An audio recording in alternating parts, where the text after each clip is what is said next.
Hello, hello. It's our recap of day 6, chapter 6 of the book of Luke as we continue in our readings.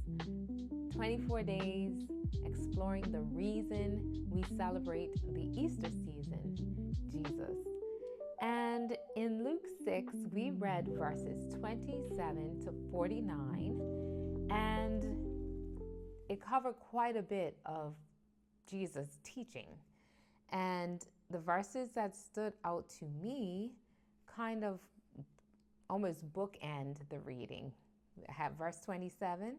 There's kind of the opening line of it that says, "But to you who are listening, I say," and then he goes on to say a lot.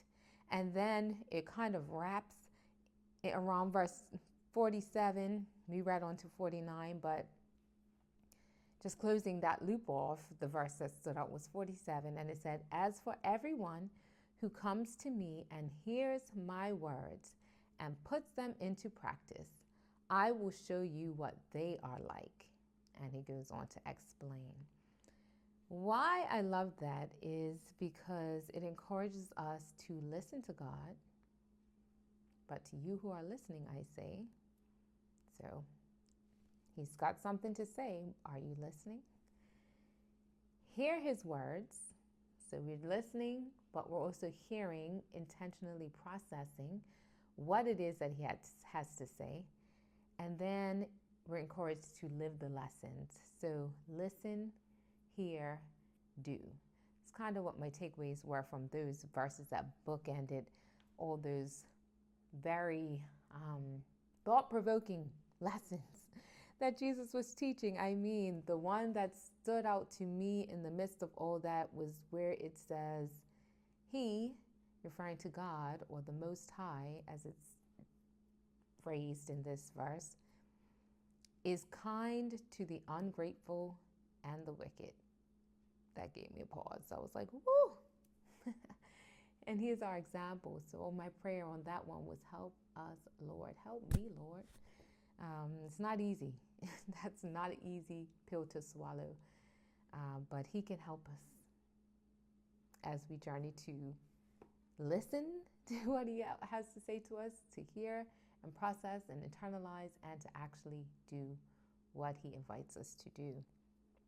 The heart of God here for me, or the lesson I learned from the character of Jesus, is that he takes what he has taken time to teach is intended to set us up to be stable in an unstable world.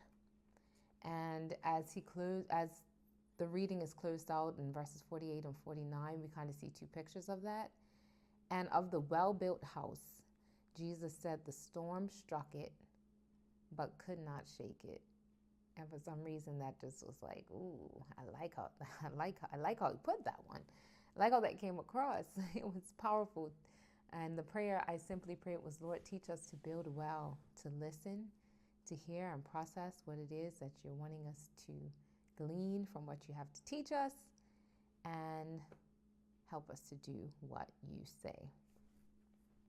So that's it in Luke 6, 27 to 49.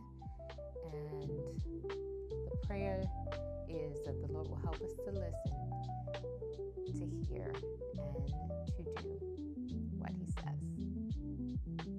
See you next time.